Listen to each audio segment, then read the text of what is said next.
વિરામબાદ ફરી આપ સૌનું સ્વાગત છે। સુરત જિલ્લાના પલસાણા તાલુકાના જોડવા ગામે આવેલા હિમાલયા સ્ક્રેપ ગોડાઉનમાં રવિવારે બપોરે એકાએક ભીષણ આગ ભભૂકી ઉઠી, જેના કારણે આખા વિસ્તારમાં ભાગદોડ મચી ગઈ હતી। આગની જ્વાળાઓ એટલી તીવ્ર હતી કે તે 2 કિલોમીટર દૂરથી પણ દેખાઈ રહી હતી, જેના કારણે સ્થાનિક લોકોમાં ભયનો માહોલ સર્જાયો હતો। સદનસીબે આ ઘટનામાં કોઈ જાનહાનિ થઈ નથી, પરંતુ ગોડાઉનમાં રહેલા ભંગારના માલને મોટા પાયે નુકસાન થયું હોવાનું પ્રાથમિક અનુમાન છે। જોડવા ગામમાં આવેલા હિમાલયા સ્ક્રેપ ગોડાઉનમાં બપોરે અચાનક આગ લાગવાની ઘટના બની હતી। આ આગનું કારણ હજુ અકબંધ છે, પરંતુ પ્રાથમિક તપાસમાં શોર્ટ સર્કિટની શક્યતા વ્યક્ત કરવામાં આવી રહી છે। ગોડાઉનમાં રહેલા જ્વલનશીલ ભંગારના સામાન, જેમાં પ્લાસ્ટિક, કાર્ડબોર્ડ અને અન્ય કચરો સામેલ હતો, તેના કારણે આગે ઝડપથી વિકરાળ સ્વરૂપ ધારણ કર્યું। ઝડપથી ફેલાતી આગની જ્વાળાઓ અને ગાઢ ધુમાડાને કારણે આસપાસના વિસ્તારમાં ગભરાટ ફેલાયો। સ્થાનિક લોકોએ તાત્કાલિક ફાયર વિભાગને જાણ કરી, જેના પગલે ફાયર બ્રિગેડની ટીમ ઘટના સ્થળે પહોંચી।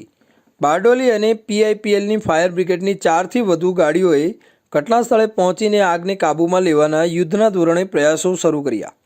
આગની તીવ્રતા એટલી ભયંકર હતી કે ફાયર બ્રિગેડની ટીમને આગને નિયંત્રણ લેવા માટે આસપાસના રસ્તાઓના દરવાજો તોડવાની ફરજ પડી હતી, જેથી પાણીની ગાડીઓ ગોડાઉન સુધી પહોંચી શકે।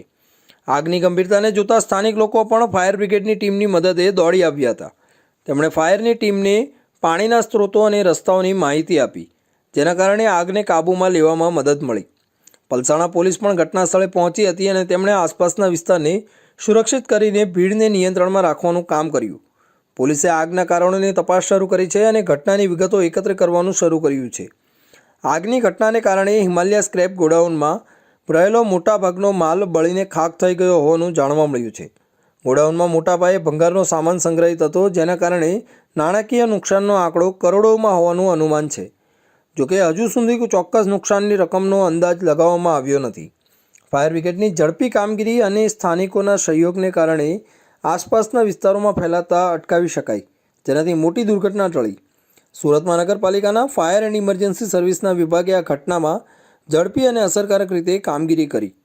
ફાયર વિભાગના અધિકારીઓએ જણાવ્યું કે આગને કાબૂમાં લેવા માટે ઘણી મુશ્કેલીઓનો સામનો કરવો પડ્યો, પરંતુ ટીમના સામૂહિક પ્રયાસો અને સ્થાનિકોની મદદથી આગને નિયંત્રણમાં લેવામાં સફળતા મળી। ફાયર વિભાગે લોકોને અપીલ કરી છે કે તેઓ ફાયર સેફ્ટીના નિયમોનું પાલન કરે અને ગોડાઉનોમાં જ્વલનશીલ સામગ્રીનો સંગ્રહ કરતી વખતે યોગ્ય સાવચેતી રાખે।